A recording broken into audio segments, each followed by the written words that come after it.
भारतीय गवर्नमेंट की तरफ से जिन 59 चाइनीज़ ऐप को बैन करने का फैसला लिया गया है, उनमें टिकटॉक, लाइकी, हेलो जैसे कई ऐप हैं। यूसी ब्राउज़र और शेयर इट जैसे पॉपुलर ऐप भी इसकी जद में आ गए। लद्दाख की गलवान घाटी में 15-16 जून की मध्य रात्रि को हुई खूनी झड़प के बाद से ही चाइनीज़ ऐप और चाइनीज़ प्रोडक्ट के प्रतिबंध की मांग लगातार उठ रही थी।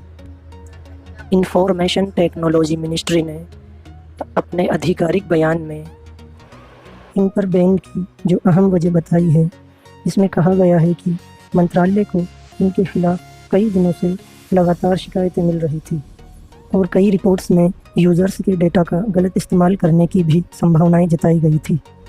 ऑफिशियल स्टेटमेंट के मुताबिक एंड्रॉयड और आईओएस प्लेटफॉर्म पर यूजर्स के डेटा का गलत इस्तेमाल और डेटा को चोरी कर भारत के बाहर के सर्वर में स्टोर करने की बात सामने आई थी।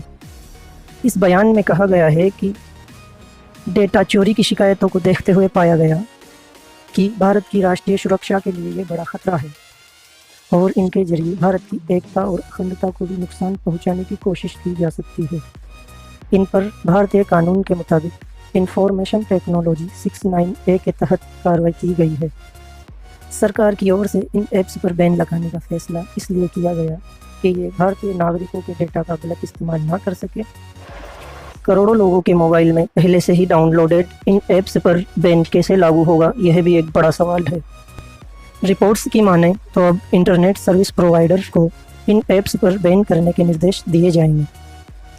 आने वाले दिनों में सरकार की तरफ से यूजर्स को आदेश मिले या फिर अपील की जाए कि इन ऐप्स का एक्सेस रोक दिया गया है और इन्हें अपने अपने मोबाइल में से डिलीट कर दिया जाए।